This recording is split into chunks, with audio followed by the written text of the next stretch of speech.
Ana mohon antum semuanya diam. Semuanya diam.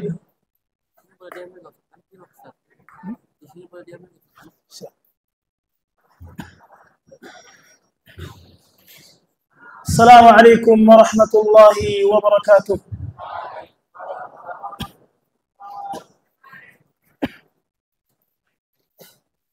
Innal hamdalillah nahmaduhu wa nasta'inuhu wa nastaghfiruh. ونعوذ بالله من شرور أنفسنا ومن سيئات أعمالنا من يهده الله فلا مضل له ومن يضلل فلا هادي له أشهد أن لا إله إلا الله وحده لا شريك له وأشهد أن محمدا عبده ورسوله صلى الله عليه وسلم قال الله سبحانه وتعالى يا أيها الذين آمنوا اتقوا الله حق تقاته ولا تموتن إلا وأنتم مسلمون وقال الله تعالى يا أيها الناس اتقوا ربكم الذي خلقكم من نفس واحدة وخلق منها زوجها وبث منهما رجالا كثيرا ونساء واتقوا الله الذي تساءلون به والأرحام إن الله كان عليكم رقيبا وقال أيضا يا أيها الذين آمنوا اتقوا الله وقولوا قولا سديدا يصلح لكم أعمالكم ويغفر لكم ذنوبكم ومن يطع الله ورسوله فقد فاز فوزا عظيما أما بعد فإن أحسن الكلام كلام الله وخير الهدي هدي محمد صلى الله عليه وسلم وشر الأمور محدثاتها وكل محدثة في الدين بدعة وكل بدعة ضلالة وكل ضلالة في النار. Para santri yang dimuliakan oleh Allah Subhanahu wa taala. Pertama-tama kita memuji Allah Subhanahu wa taala yang karena perantaranya amal-amal soleh menjadi sempurna. Yang karena nikmatnya kita bisa melaksanakan salat maghrib secara berjamaah. Dan cara nikmat Allah Subhanahu wa taala, nikmat kesempatan yang diberikan oleh Allah Subhanahu wa taala, nikmat kesehatan yang diberikan oleh Allah Subhanahu wa taala, dan nikmat hidayah dan taufik dari Allah Subhanahu wa taala, kita bisa hadir di tempat yang dimuliakan oleh Allah Subhanahu wa taala pada malam hari ini.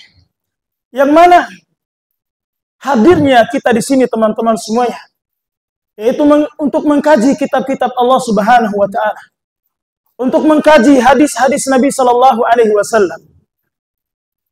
Yang mana juga majelis ini pernah disabdakan oleh Nabi sallallahu alaihi wasallam.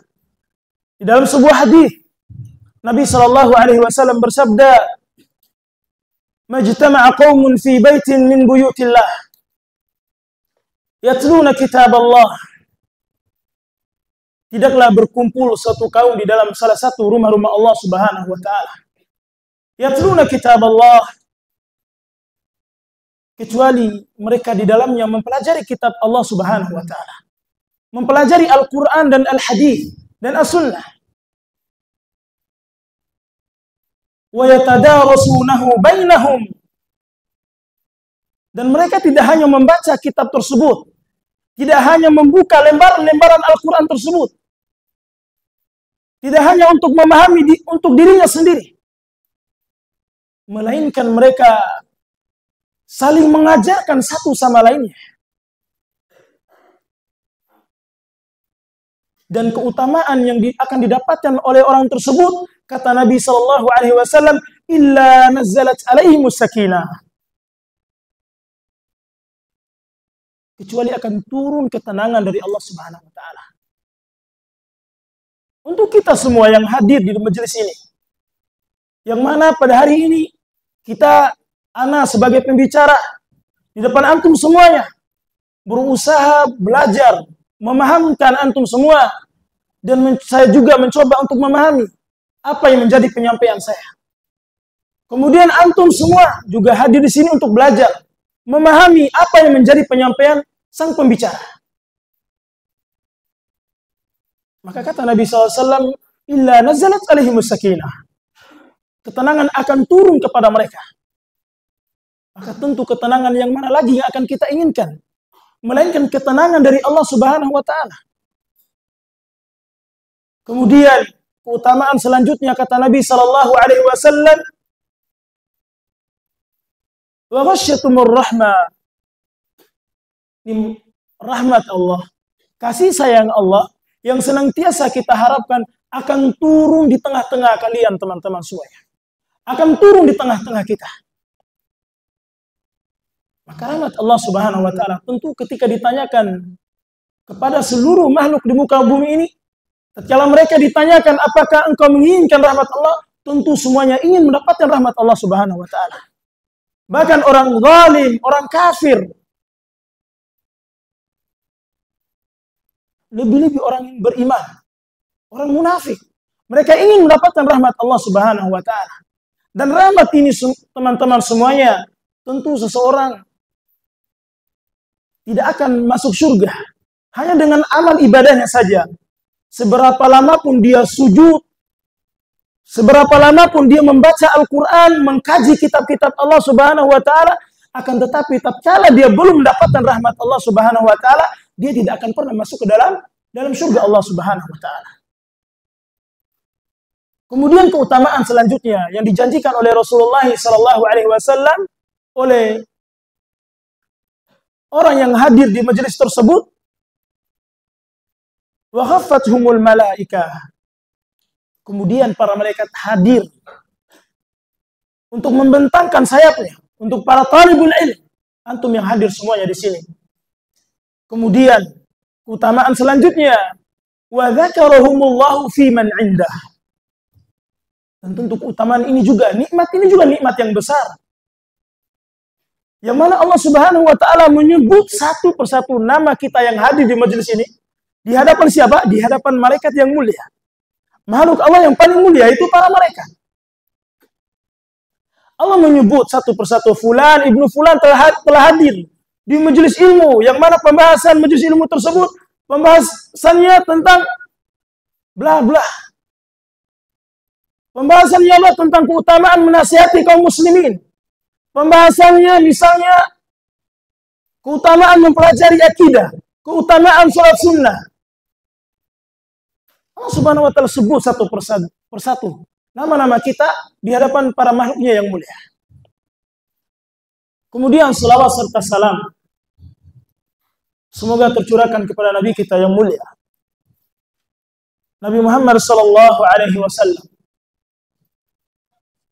para sahabatnya, keluarganya, para tabi'in, tabi'ut tabi'in, dan para pengikut beliau hingga yaumul hisab nantinya. Dan semoga kita salah satu dari umat Nabi Muhammad SAW yang mendapatkan syafaat beliau di yaumul qiyamah kelak. Amin ya rabbal alamin. Baik teman-teman semuanya, insyaallah pada malam hari ini sebagaimana yang disampaikan oleh Ustadz Rizky tadi, bahwa kita akan coba berbicara tentang keutamaan menasihati kaum muslimin. Allah Subhanahu wa taala berfirman, "Wa dzakir fa inna dzikra tanfa'ul mu'minin." Nah, berilah nasihat. Sesungguhnya memberi nasihat itu bermanfaat bagi kaum muslimin. Dan berbicara tentang nasihat teman-teman semuanya, nasihat ini suatu hal yang syarat dalam agama Islam. Suatu hal yang terpenting di dalam agama Islam. Yang wajib ada di dalam agama Islam. Dan agama Islam masyhur dengan keistimewaannya berupa nasihat. Dan nasihat ini tidak hanya dibutuhkan oleh hati-hati yang lalai saja, atau oleh hati yang sudah mulai merunduk kepada dosa dan maksiat. Melainkan nasihat juga dibutuhkan oleh jiwa-jiwa yang mulai berpaling dari Allah dan Rasul-Nya. Dan nasihat juga lebih dibutuhkan oleh para penuntut ilmu, para dai.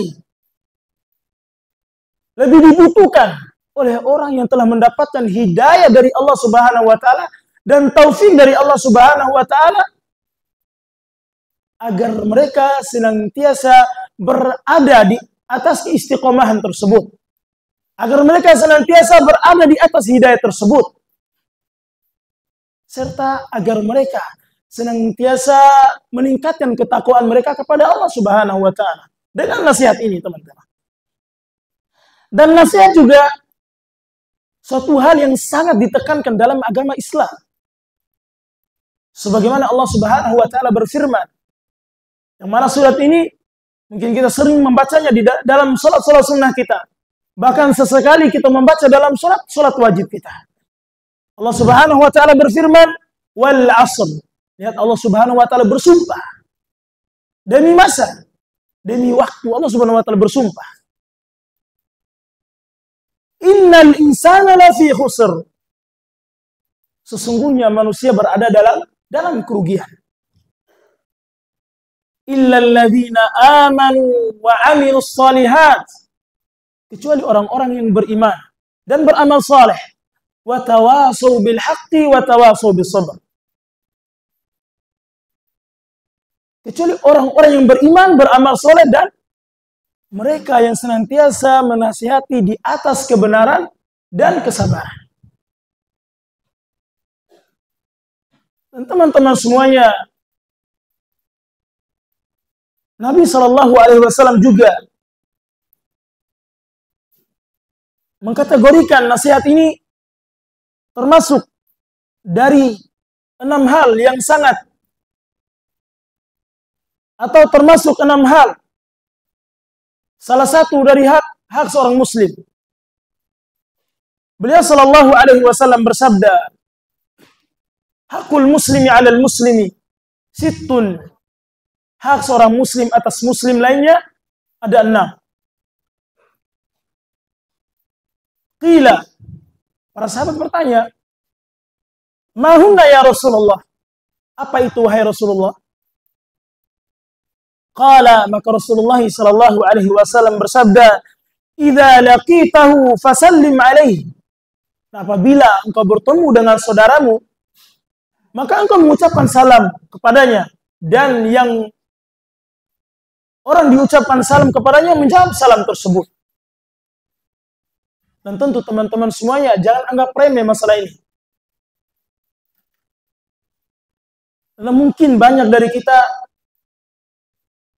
kadang gak mau salam, gak mau sapa karena tidak kenal. Di antara kita mungkin gak mau salam, gak mau sapa karena mungkin beda kelas, beda kamar. Atau bahkan saya sama kamar gak salam, saya sama kelas gak salam. Jangan diremehkan teman-teman semuanya. Karena amalan tentang salam ini juga memiliki keutamaan yang besar. Di antaranya dikisahkan bahwa Nabi SAW pernah didatangi oleh seseorang. Orang pertama datang kepada Rasulullah SAW dengan mengucapkan Assalamualaikum.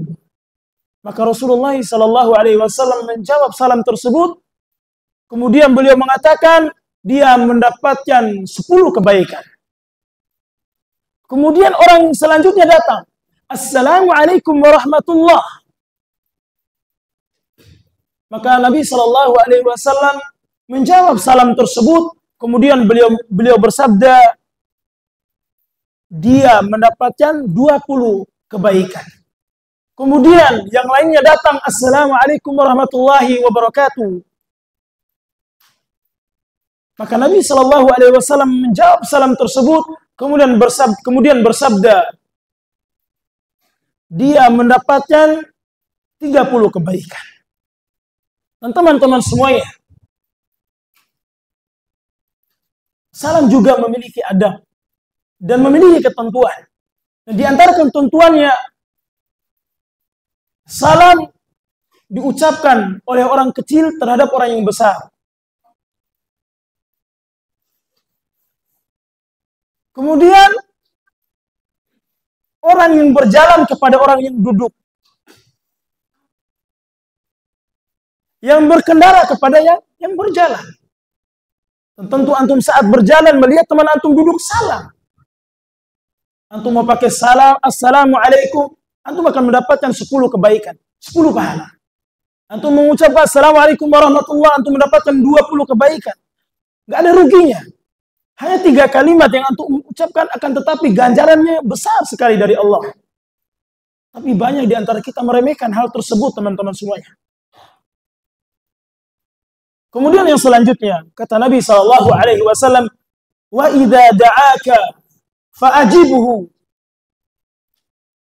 Apabila engkau dipanggil untuk menghadiri suatu undangan, fa'ajibhu, maka hadirilah undangan tersebut, selama undangan tersebut tidak mengundang kemaksiatan kepada Allah, bukan acara-acara kemaksiatan kepada Allah, engkau wajib menghadirinya. Ini adalah salah satu hak saudaramu. Ketika engkau diundang, engkau wajib hadir. Kemudian yang selanjutnya, dan ini intisari yang berkaitan dengan pembahasan kita malam hari ini. Wa idza stansahaka fansah lahu. Dan apabila engkau dimintai nasihat oleh saudaramu, oleh saudara sesama muslim, fansah lahu, kata Nabi sallallahu alaihi wasallam, berilah dia nasihat. Berikan dia nasihat. Dan inilah salah satu sifat orang yang beriman. Dia suka memberikan nasihat kepada saudaranya.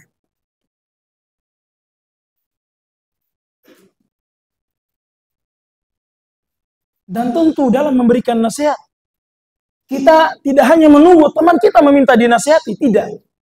Akan tetapi tatkala kita memiliki nasihat yang sangat penting, nasihat yang sangat bermanfaat, kita sampaikan kepada teman-teman kita. Kita sampaikan kepada saudara sesama muslim kita. Dan bahkan kita menasihati mereka saat mereka melakukan kesalahan. Seperti yang dikatakan Nabi Shallallahu Alaihi Wasallam, "Man ra'a minkum munkaran." Apabila salah seorang di antara kalian melihat sesuatu kemungkaran yang dilakukan oleh saudara sesama muslim, falyughayyir biyadihi. Cegah, nasihatilah dia dengan jasadmu, dengan anggota badanmu, dengan tanganmu. Engkau lihat teman antum, misalnya melanggar peraturan agama, melanggar peraturan boarding, antum cegah pelanggaran tersebut dengan tangan antum, dengan fisik antum. Dan biasanya ini dilakukan oleh orang-orang yang mampu saja. Nah, bagaimana orang yang tidak mampu dengan mencegah kemungkaran tersebut dengan tangannya? Maka kata Nabi Shallallahu Alaihi Wasallam, fabilisanihi. Tidak cukup sampai di situ, teman-teman. Kalau antum tidak mampu dengan tangan, dengan jasad antum, maka nasihatilah dia dengan lisan. Cegah kemungkaran tersebut dengan lisan. Kalau tidak mampu dengan lisan, kata Nabi Shallallahu Alaihi Wasallam, wa biqalbihi, dengan hati.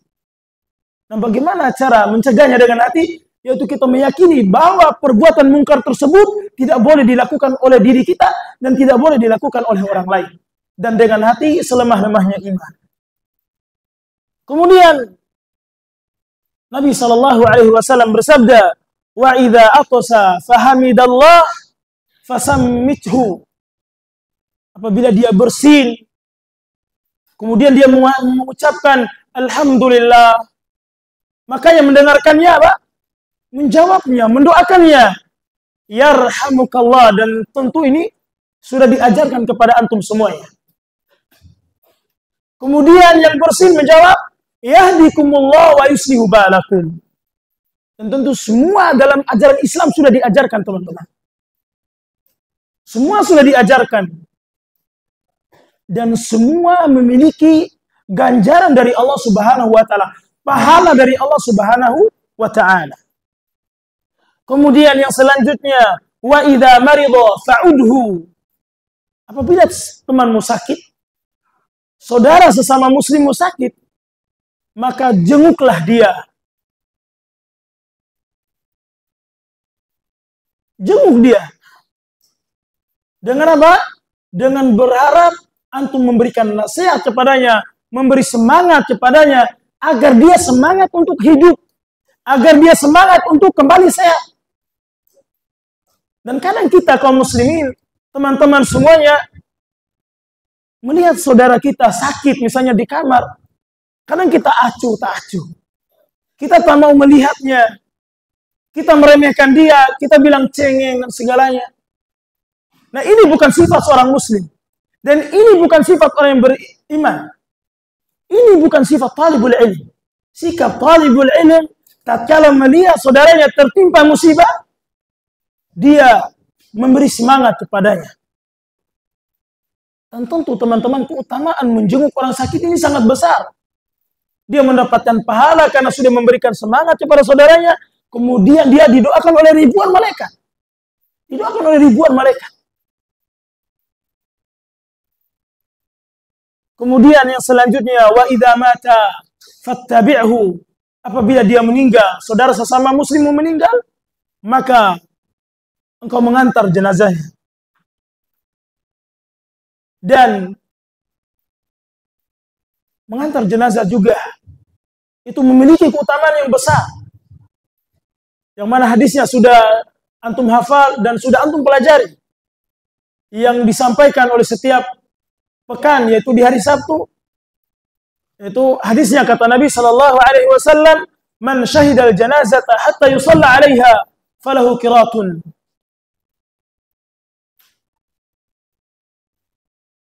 Siapa yang mengurusi jenazah, kemudian dia menyolatkannya, dia mendapatkan 1 qirat. Dia mendapatkan 1 qirat. Kemudian wa man syahida, kemudian barang siapa mengurusnya, mensolatkannya, kemudian menguburkannya, falahu qiratani, dia akan mendapatkan 2 qirat. Maka para sahabat bertanya, apa 2 qirat itu wahai Rasulullah? Maka Nabi sallallahu alaihi wasallam mengatakan, mithlul jabalainil azimaini, seperti 2 gunung yang sangat besar. Teman-teman semuanya, karena pentingnya nasihat ini, terdapat suatu risalah yang ditulis oleh Syekh Profesor Dr. Ibrahim Ar-Ruhaili hafizahullah ta'ala, yang berjudul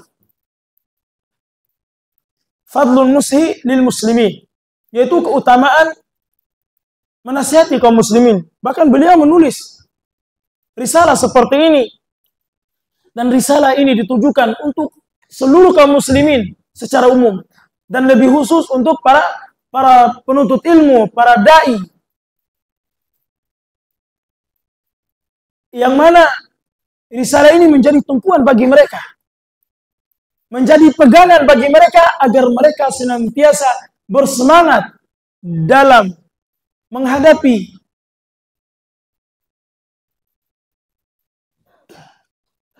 dakwah yang terjal dan yang penuh rintangan ini, agar mereka semangat dalam menghadapi cacian, cemoohan, dan tentu teman-teman semuanya dalam berdakwah kebenaran ini. Tidak sedikit kita mendapatkan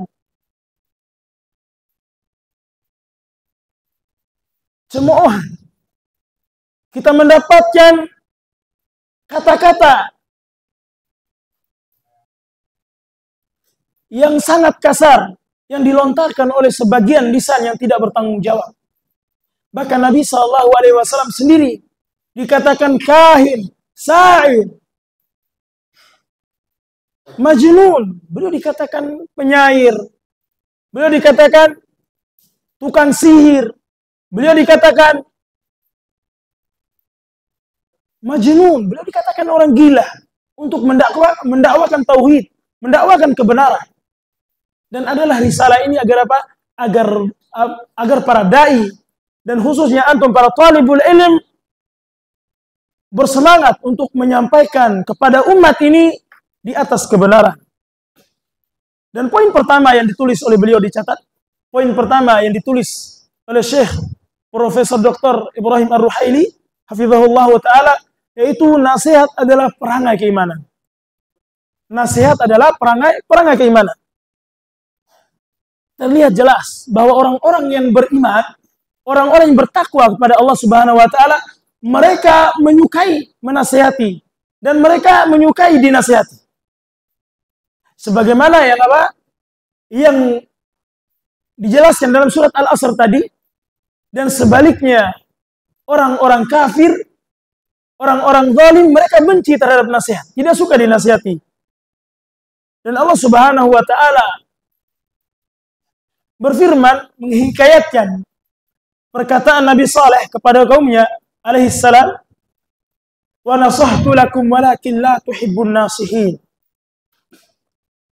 Dan aku, kata Nabi Saleh, telah memberikan nasihat kepada kalian, tetapi kalian tidak menyukai orang-orang yang memberi nasihat. Teman-teman semuanya, dan inilah pembeda antara orang yang beriman dan orang kafir. Selain salat, pembeda antara orang kafir dan orang yang beriman, dan nasihat dan masalah nasihat juga termasuk pembeda antara orang kafir dan orang yang beriman. Seperti contohnya kaum Nabi Saleh pada waktu itu. Kemudian yang selanjutnya, poin kedua yang ditulis oleh beliau, nasihat adalah karakteristik orang yang mulia. Nasihat adalah karakteristik orang-orang yang mulia.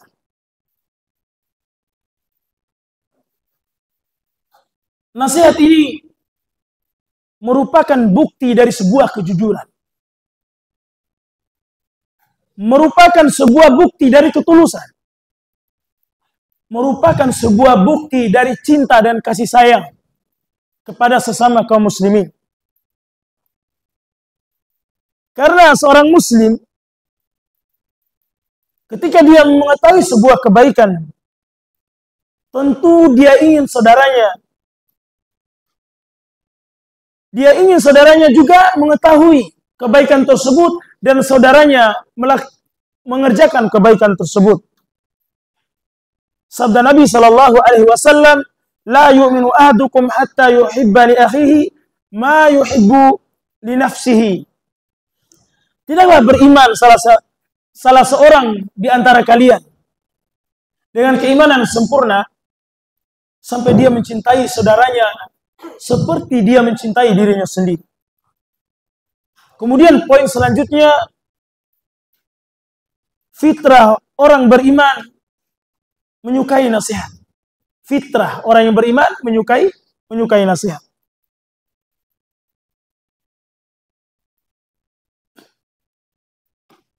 Ketika seorang beriman mengetahui sebuah kebaikan, tentu dia dengan senang hati saudaranya mengetahui hal yang sama. Sebaliknya, orang-orang yang rusak fitrahnya, ia tidak akan menyukai nasihat. Bahkan sulit baginya untuk menerima nasihat.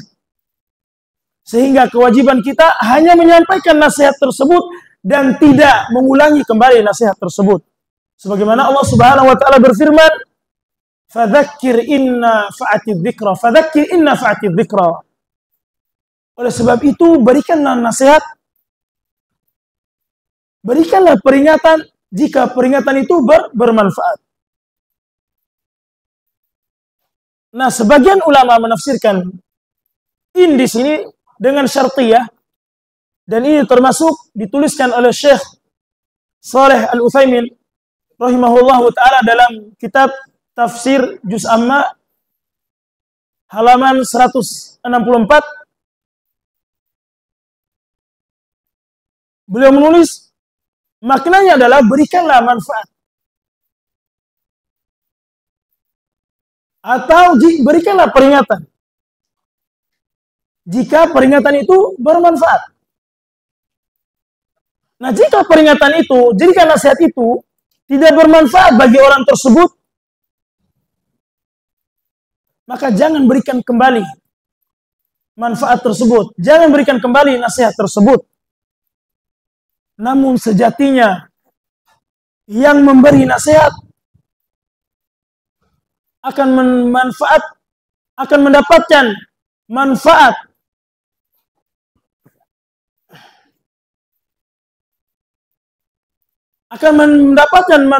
dari nasihatnya tersebut, walaupun nasihatnya tidak diterima oleh orang yang dinasihatinya.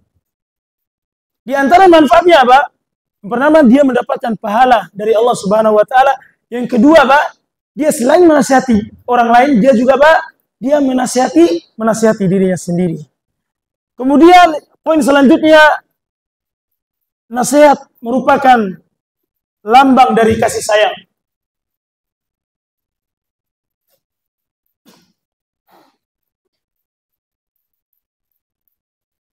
Nasihat merupakan lambang dari kasih sayang. Sebagaimana orang tua yang cinta terhadap anaknya, tentu orang tua tersebut akan menasihati dan mengarahkan anaknya, Pak, untuk melakukan kebajikan, untuk melakukan kebaikan. Dan tidak membiarkan anaknya, Pak, melakukan kemaksiatan, melakukan dosa kepada Allah Subhanahu wa taala. Begitupun orang-orang yang mencintai istrinya, dia akan mengarahkan, memperingati, menasihati istrinya untuk selalu bertakwa kepada Allah Subhanahu wa taala. Nabi sallallahu alaihi wasallam bersabda kepada Malik bin Huwairith ketika hendak pulang ke kampungnya, Nabi sallallahu alaihi wasallam bersabda, "Irji'u ila ahlikum faaqimu fihim wa'allimuhum wa muruhum."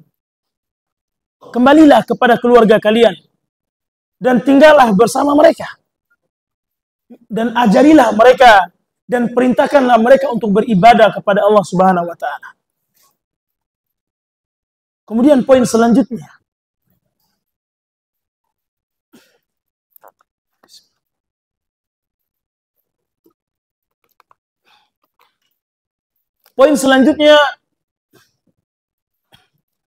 nasihat merupakan tanda seseorang memperoleh taufik dari Allah Subhanahu wa taala. Nasihat merupakan tanda seseorang memperoleh taufik dari Allah Subhanahu wa taala.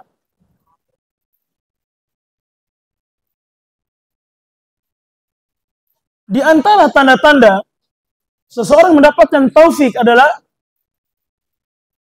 seseorang berusaha memberikan nasihat kepada kaum muslimin dan dia berusaha menerima nasihat ketika dinasihati. Nah, ini adalah di antara tanda orang yang mendapatkan taufik dari Allah Subhanahu wa taala, tatkala orang tersebut memberikan nasihat kepada orang lain dan orang tersebut menerima nasihat dari orang lain. Dalam menerima nasihat, manusia terbagi menjadi beberapa tingkatan. Ini dicatat dengan baik. Yang pertama, tingkatan pertama dalam menerima nasihat. Tingkatan pertama, menasehati dan menerima nasihat. Dan ini tingkatan yang paling utama. Seorang muslim, dia menasehati dan menerima nasihat. Dan ini adalah tingkatan yang paling utama. Kemudian yang kedua, tidak menasehati dan tidak pula menerima nasihat.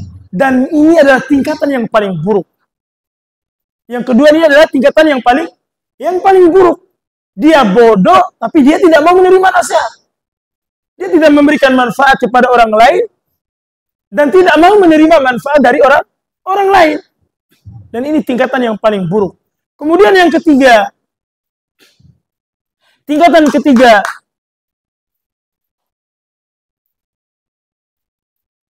tidak menasihati dan menerima nasihat. Dan ini tingkatannya baik.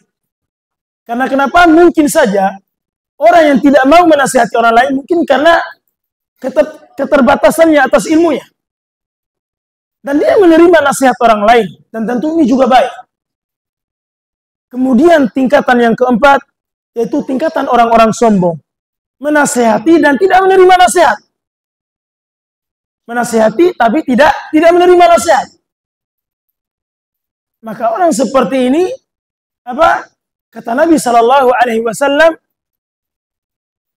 al-kibru batarul haqqi wa ghamtun nas. Kesombongan itu menolak kebenaran dan merendahkan manusia. Dan tentu orang yang tidak mau menerima nasihat orang lain, dia hanya menasihati orang lain. Ini adalah orang yang sombong. Dan dia merendahkan saudaranya, merendahkan orang lain. Dan teman-teman semuanya, tentu kita sebagai orang yang beriman, sebagai talibul ilm, sebagai seorang muslim, kita tidak berhak sombong, tidak pantas sombong. Karena semua yang kita miliki, harta, kepintaran, itu hanya milik Allah Subhanahu wa taala. Semuanya akan kembali kepada Allah Subhanahu wa taala. Dan sementara kesombongan juga hanya milik Allah Subhanahu wa taala. Sebagaimana Allah Subhanahu wa taala berfirman dalam hadis qudsi, Allah Subhanahu wa taala mengatakan, "Al-kibriya uridai." Beliau mengatakan kesombongan itu adalah selempengnya aku. Selendangnya aku. Dasinya Allah, selendangnya Allah Subhanahu wa taala itu kesombongan dan tidak pantas bagi manusia untuk sombong. Tapi yang di belakang, tolong didengar ya. Antum talib, maju.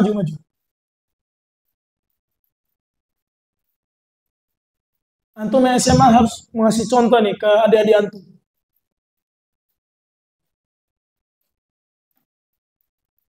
Gak pantas antum memberikan contoh yang tidak baik. Apalagi itu ada OSIS yang sering buang sandal adik-adiknya.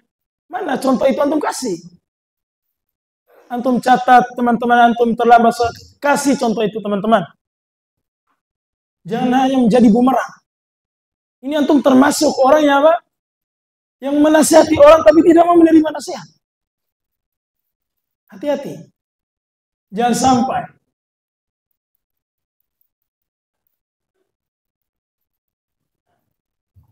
Kemudian yang selanjutnya, nasihat merupakan hakikat dari agama. Bagaimana tidak? Yang kita lihat, agama Islam penuh dengan nasihat. Dalam buku-buku, kita melihat banyak nasihat.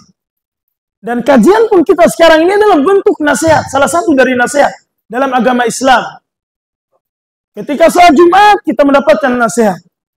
Ketika sholat, kita mendapatkan nasihat. Ketika baca Al-Quran, di situ ada nasihat. Tatkala kita merenungi setiap ayat-ayat Allah Subhanahu wa taala, di situ semuanya ada nasihat. Sebagaimana sabda Nabi Shallallahu Alaihi Wasallam, "Ad-dinun nasihah." Agama itu nasihat. Agama itu nasihat. Kemudian poin selanjutnya, bahwasannya para nabi dan rasul memiliki karakter penasihat. Nabi dan rasul memiliki karakter penasihat. Allah Subhanahu wa taala berfirman. Nah, di antara dalil-dalilnya Allah Subhanahu wa taala berfirman, "Uballighukum risalati rabbi wa ansahu lakum wa a'lamu minallahi ma la ta'lamun."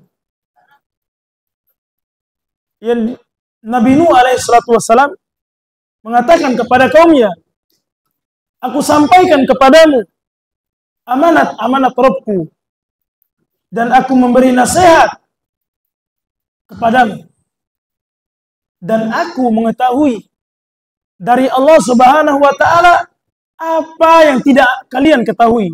Beliau mengatakan kepada kaumnya. Dan Allah Subhanahu wa taala juga berfirman tentang Nabi Hud alaihissalam, "Uballighukum risalati rabbi wa ana lakum nasihun amin. Beliau mengatakan, aku menyampaikan amanat-amanat Rabbku kepada kalian, dan aku hanyalah pemberi nasihat yang terpercaya bagi kalian. Artinya, para nabi dan rasul adalah penasihat yang paling baik, penasihat yang terpercaya. Dan Allah Subhanahu wa taala juga berfirman tentang Nabi Saleh alaihi salam. Allah Subhanahu wa taala mengatakan, "Fatawalla anhum wa qala ya qaumi laqad ablaghtukum risalati rabbi wa nasahtu lakum walakin la tuhibbun nasihin." Maka Nabi Saleh meninggalkan mereka seraya berkata, "Wahai kaumku," beliau mengatakan kepada kaumnya, "Sesungguhnya aku telah menyampaikan kepada kalian amanat Allah Subhanahu wa taala, dan aku telah memberikan nasihat kepada kalian, akan tetapi kalian termasuk orang-orang yang tidak menyukai nasihat." Ini beliau katakan kepada kaumnya.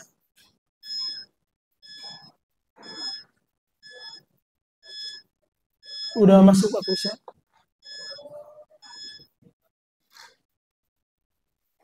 Lanjut. Adzan dulu. Lanjut. Baik, kemudian dan sahabat-sahabat Nabi Sallallahu Alaihi Wasallam adalah mereka memiliki karakter penasihat juga. Di antaranya Nabi Sallallahu Alaihi Wasallam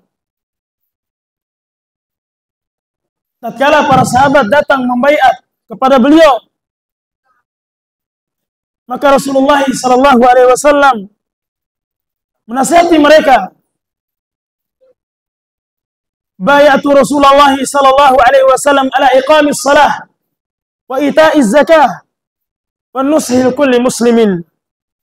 Aku telah membaiat Rasulullah Sallallahu Alaihi Wasallam. Ini hadis Jabir bin Abdullah. Tatkala beliau datang membaiat kepada Rasulullah Sallallahu Alaihi Wasallam untuk menegakkan salat, menunaikan zakat, dan menasihati kepada kaum muslimin.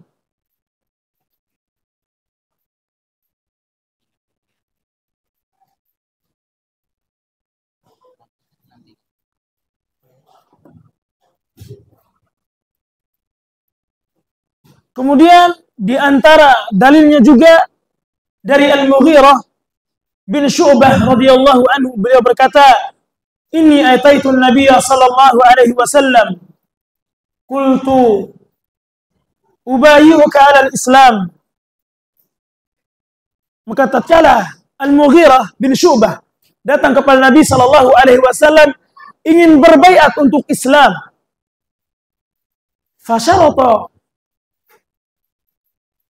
Fasyaratu alayya, maka Nabi Sallallahu Alaihi Wasallam memberikan syarat kepadaku. Maka beliau mengatakan, wan nushi li kulli muslimin, yaitu dan menasihati kaum muslimin juga. Fabayatuhu ala hadha, maka sahabat tersebut pun berbaiat di atas perkara tersebut. Teman-teman semuanya, kemudian selanjutnya mungkin kita tinggal 2 poin lagi di bagian 1 ini. Sabda Nabi Sallallahu Alaihi Wasallam tentang nasihat banyak sekali.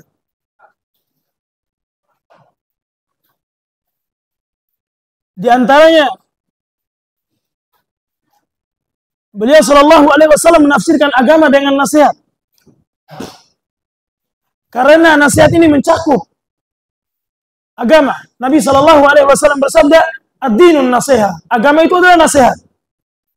Maka para sahabat berkata, kunna liman. Hak siapa nasihat ini wahai Rasulullah? Untuk siapa? Maka kata Nabi Sallallahu Alaihi Wasallam, kunna liman. Qala lillahi wa li kitabihi wa li rasulihi wa li a'immatil muslimin wa ammatihim. Itu untuk Allah. Untuk Allah apa maksudnya? Yaitu kita memberikan hak-hak Allah Subhanahu wa taala. Meyakini bahwa Allah adalah Tuhan segala-galanya. Bahwa Allah adalah raja dari segala raja. Meyakini bahwa Allah itu Esa. Inilah masuk untuk Allah Subhanahu wa taala. Kemudian wali kitabi, untuk kitabnya kita membenarkan isi-isi Al-Qur'an. Dan kita mengingkari orang-orang yang menghina Al-Qur'an, yang mencoba merubah isi-isi Al-Qur'an. Wali rasulihi, dan untuk nabinya, wali a'immatil muslimin wa ammatihim, dan kepada penguasa dan kepada para kaum awam mereka. Kemudian yang selanjutnya kita singkat saja teman-teman semuanya karena waktu Isya sudah masuk. Di antaranya sahabat Nabi Shallallahu Alaihi Wasallam yang unggul dari segi nasihat, Abu Bakar As-Siddiq radhiyallahu taala anhu. Bakar bin Abdullah Al-Muzani rahimahullahu taala berkata, "Ma sabaqahum Abu Bakrin bi kathrati siyamin wala salatin walakin bi syai'in waqara fi sadrihi." Abu Bakar tidak mendahului mereka, maksudnya para sahabat yang lainnya dalam hal banyaknya puasa, banyaknya salat, akan tetapi Abu Bakar mendahului mereka dari keimanan yang menetap di dalam hati Abu Bakar.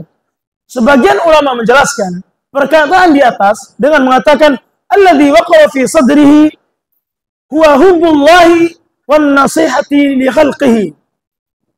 Yang menetap kuat di dalam hati Abu Bakar As-Siddiq radhiyallahu taala anhu itu adalah cintanya kepada Allah Subhanahu wa taala, dan beliau mencintai nasihat, dan beliau mencintai nasihat kepada umat-umat, kepada kaum muslimin seluruhnya. Teman-teman semuanya, semoga nasihat ini bermanfaat untuk kita semuanya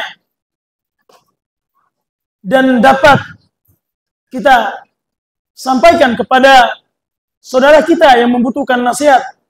Dan semoga nasihat ini juga menjadi penyemangat untuk kita dalam menuntut ilmu agama Allah, dalam menyampaikan ilmu-ilmu tersebut. Sebelum kita tutup kajiannya,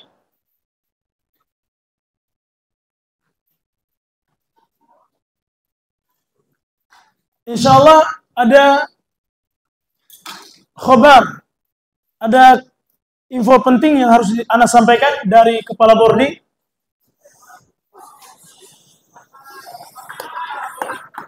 Tenang. Besok ada kabar penting, info penting. Itu besok tetap ada KBM boarding. Nah, tapi sampai jam 9. Sampai jam 9. Dan kemudian kegiatan besok halaqah hadis, sarapan, tanfidz jama'i, kajian kitab oleh Ustadz Firman, kemudian liga boarding. Itu aja. Diingat, besok tetap ada KBM boarding sampai jam 9. Halaqah hadis, sarapan, tanfidz jama'i, kajian kitab oleh Ustadz Firman, dan liga boarding. Ingin kita tutup dengan doa kafaratul majlis. Subhanakallahumma wa bihamdika asyhadu an la ilaha illa anta astaghfiruka wa atubu ilaika. Assalamualaikum warahmatullahi wabarakatuh.